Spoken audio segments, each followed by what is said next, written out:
Katera Rising by G.D. Evergreen. Chapter 4. Claire. A voice breaks through my sleep. Claire, wake up. I open my eyes with a smile, expecting to see my mother. A heavy feeling settles in my stomach when I find I have been awoken by my mother's closest friend instead. It is Catherine's job to attend to those who review slaves and ensure their comfort while they calmly decide if someone has outlived their usefulness.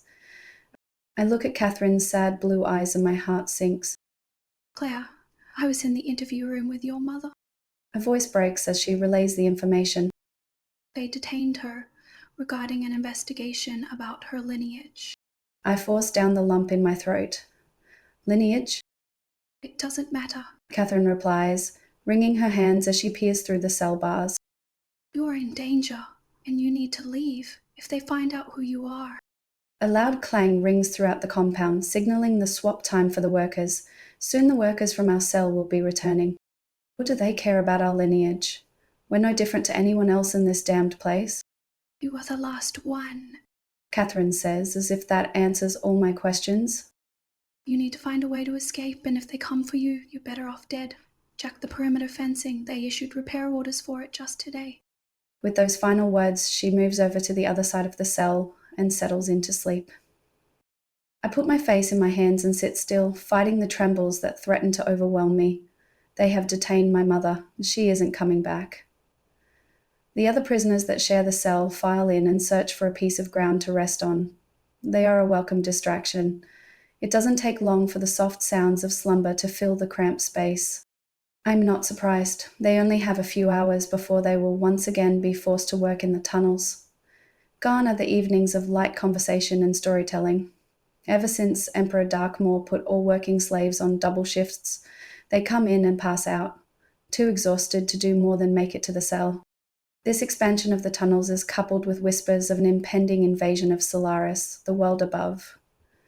These rumors suggest Emperor Darkmoor is preparing an army for war, and the expansion is to house them while they're being trained. Pain flares in my heart as thoughts of my mother surge forward. What are they doing to her? What is so important about her, our lineage? And what did Catherine mean about me being the last one?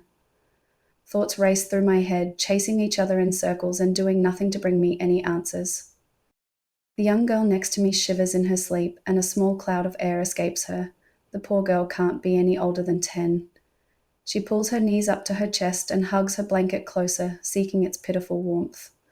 Her tiny frame rattles with a chesty cough. I pull off my blanket and tuck it around her sleeping form.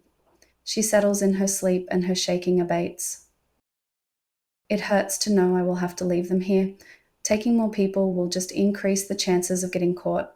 I know it's the rational way to see it, but it doesn't make me feel any less of a monster for abandoning them. I draw my trembling knees to my chest and hug them tightly.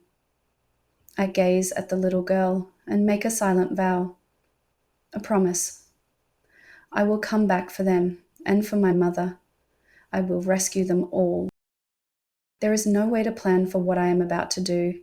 Planning will just give my brain a chance to tell me all the reasons why escape won't work and isn't possible, all the ways they will torture, kill, and make an example of me if I am caught.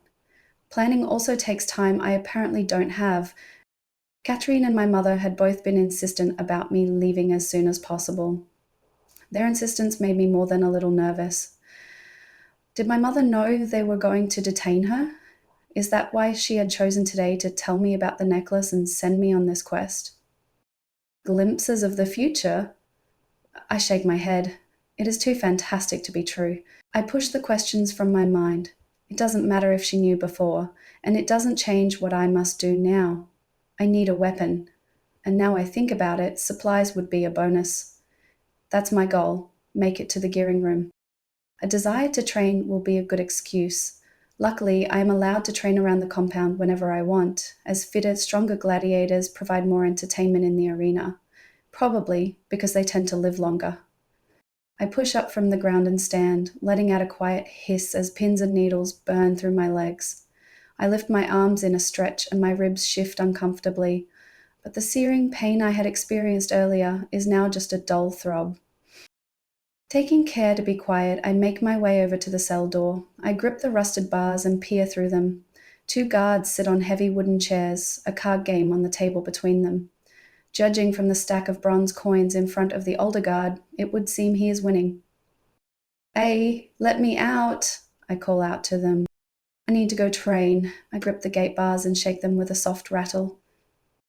The older guard picks food out of his long, matted beard and stares at me like I had just interrupted the most important thing in his universe. Deciding there are no more leftovers to be had from his beard buffet, the guard rises from his seat and struts over to the bars.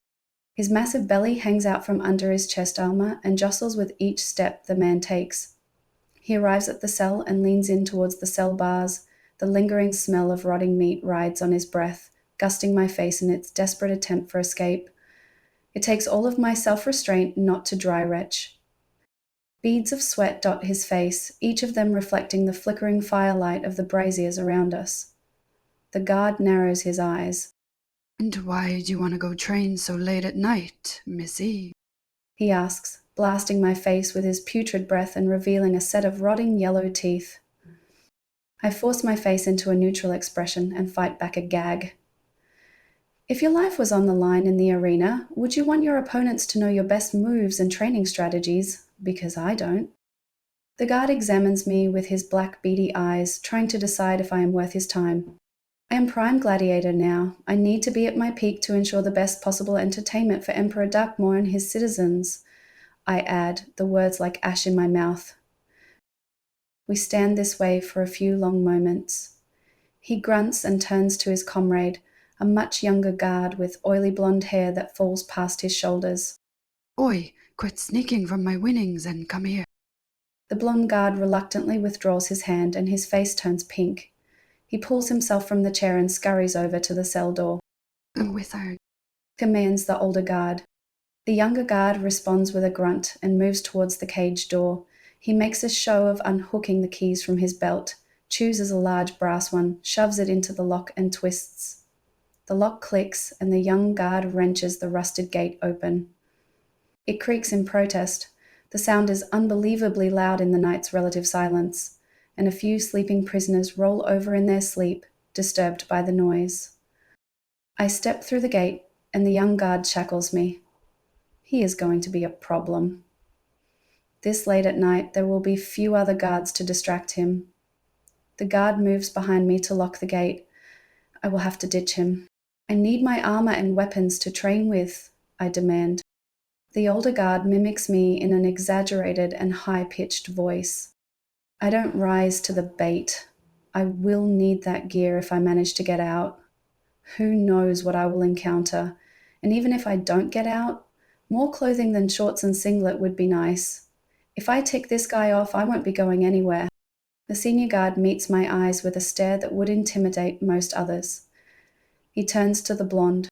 "Take her to the gearing room and let little Miss Princess here have her precious training equipment." The older guard, laughing at his own joke, claps his young comrade on the back and grunts. "Go on, Thomas, get on with it." Thomas gulps, and after a moment's hesitation, he pulls his heavy metal baton from his hip and grips it tightly. I doubt any fight with this guard will be a fair one. Thomas marches forward, pulling my chains with his free hand.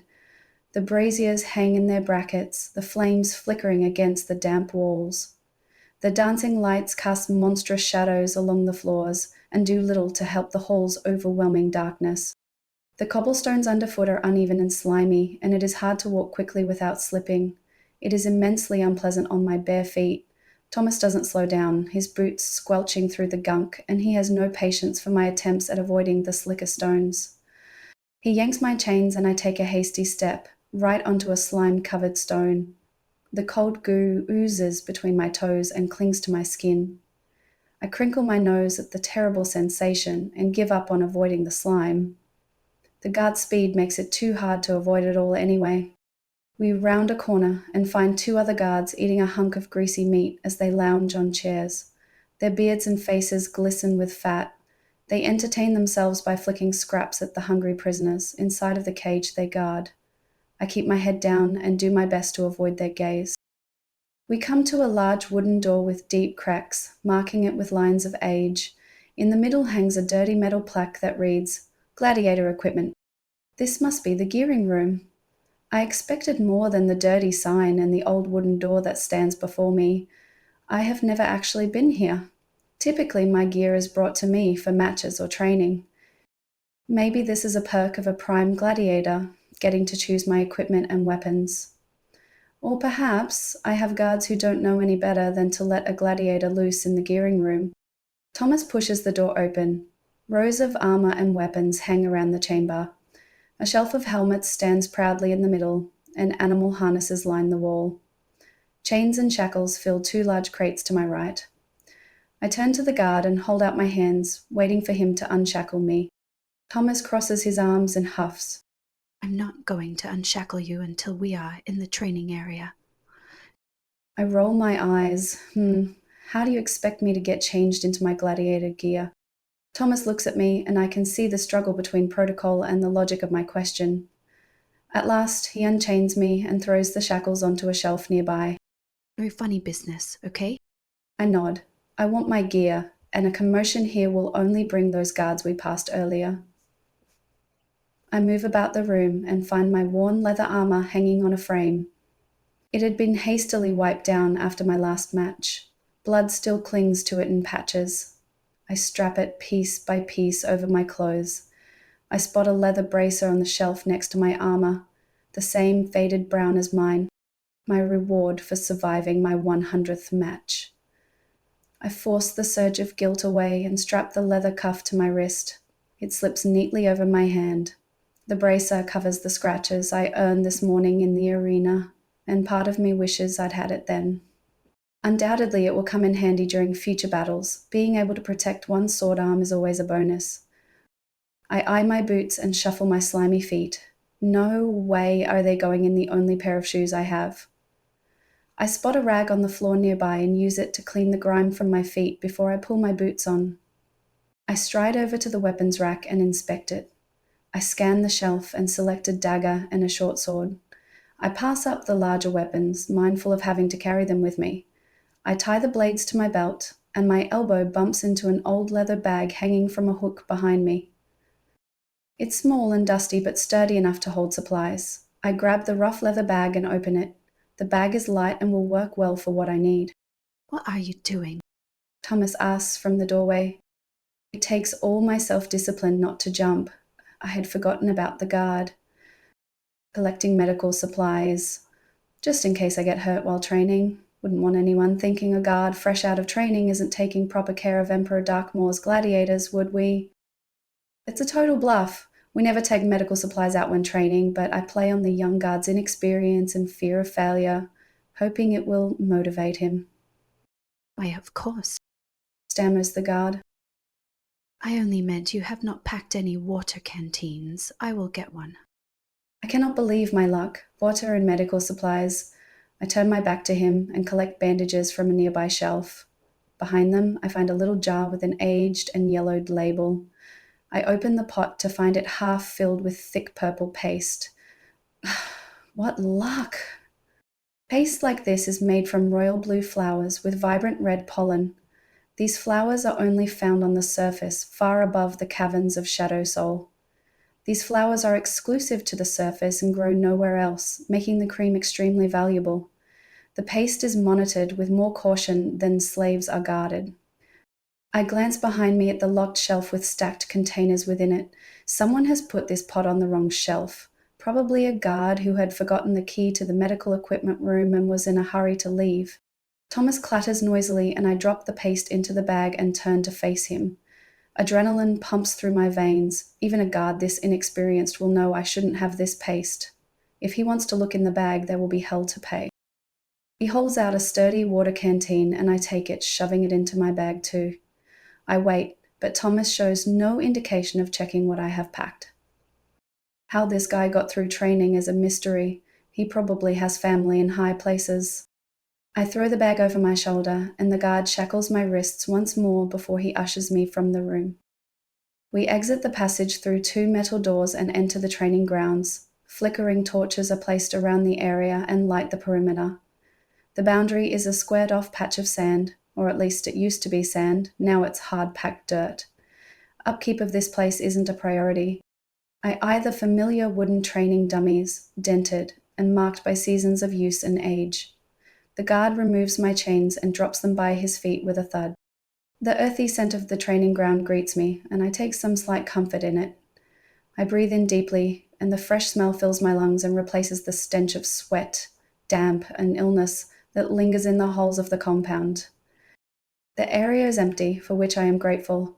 Most gladiators don't train on game days, often choosing to spend time with what remains of their families. A prickle of tears wells in my eyes, and I have to fight back thoughts of my mother. Now isn't the time for that.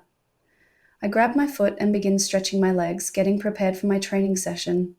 Halfway through my stretches, Thomas lets out a loud yawn and slumps against the wall, fidgeting with his baton, clearly demonstrating his distaste for the fact that he has to guard me. Sensing an opportunity, I start loosening my arms and throw a look at Thomas. "Aren't you going to go back?" Thomas looks at me uncertain. I have been charged with watching you. He barks in a monotone voice. I shrug. That's not what the other guards do. They always leave. I turn back to my stretches. It is necessary I watch you. The guard snaps. Sure it is, I provoke. Because one person in the compound yard, surrounded by barbed wire fences, regular guard patrols, and 3-headed dogs with acid spikes, needs guarding. Thomas gives me a blank face as he tries to process the conversation. This guard isn't the brightest light in the compound. The other guards leave. He asks at last. I nod. They go to the mess hall or play games in the guardhouse. Just then a burst of voracious laughter fills the darkness, coming from the direction of the guard tower near the gate of the compound. I leave him in silence as I pull my sword from my belt and begin lunges. Thomas looks from me to the guardhouse in the distance. A few moments pass. Stay here. I will be back to check on you later. I don't even turn to look at him as I continue my lunges. A brief nod is all the acknowledgement I give. I turn to face the training dummy and continue my routine until the guard fades into the distance. Dumbass. I shake my head. Now that I lost my dim-witted escort, I can start searching for a way out of the compound, preferably one that won't end with me trapped, mauled, or dead. Perhaps I will be able to use the fence like Catherine mentioned, as long as they haven't fixed it yet. A glint brings my attention to the shackles on the ground. I glance over to the doors. They are the only way in and out of the training grounds. I glance over at the guardhouse. Some guards will be in there, but most of the compound guards will be inside the main building. I pick up the shackles and loop the chains around the door handles, fastening the wrist cuffs together. I'm in big trouble if I don't make it out tonight. If I have my way, I won't be around long enough for it to be a problem. I cast one last look at the door and jog towards the boundary and inspect the thick wiring.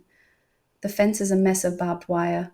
There would be no hope of climbing it, not without getting cut to ribbons. I eye an upturned bucket and a small red flag by a small hole under the fence. Judging from the size and the sprinkle of purple scales in the dirt under the wire, it's the work of a whelping. These tiny dragons are always worming their way into the compound and stealing from our reserves.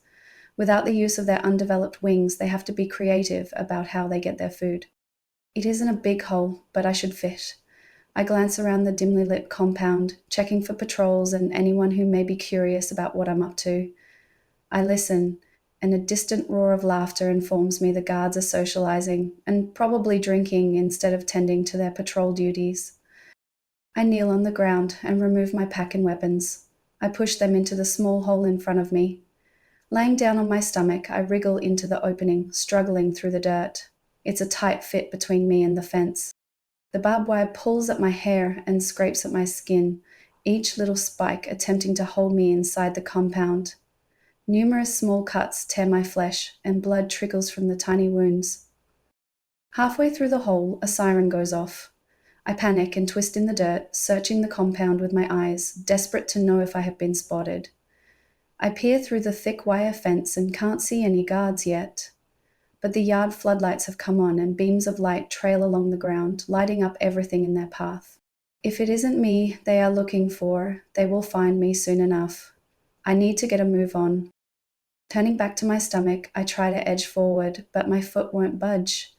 I force myself to calm down and look at the problem. I twist around to see my boot has become entangled in a section of loose barbed wire. I stare at the looped wire and curse the fencing. I can't reach my boot with my hand to untangle it, and so I wriggle my foot trying to free it. I jump as many fists pounding on metal doors echoes through the cavern. I return to my task. Those shackles won't hold them long. I give one last vicious jerk and my boot comes free of the fence. A barb cuts into my calf and fresh blood spills onto the dirt below me. I struggle through the soil as fast as I can. My hasty exit has earned me a few more scratches, but at last I'm free. Well, almost. I still have to escape the perimeter without any guards or Cerebi catching me. I check the cut in my leg. It's about an inch long, relatively deep, and looks like it will need stitches, but treating it can wait. I grasp my weapons and tie them onto my belt. A shout from the compound triggers a painful leap of my heart. I look back and see a guard pointing at me, yelling to his comrades. Sirens wail through the darkness and echo around the cavern. I don't want to be here when they get to this side of the fence. I turn and run.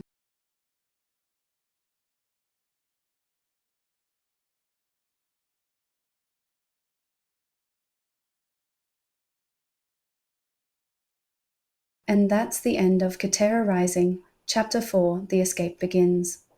Claire may have slipped through the fence, but with sirens blaring and guards on her trail, her fight for freedom is far from over. What do you think? Was this the luckiest escape ever, or is Thomas officially the worst guard in Shadow Soul history? Let me know in the comments. If you enjoyed this chapter, don't forget to like the video and subscribe so you don't miss the next part of Claire's journey. New chapters release every Monday, Wednesday, and Friday. Thanks for listening, and I'll see you in the next chapter of Katera Rising.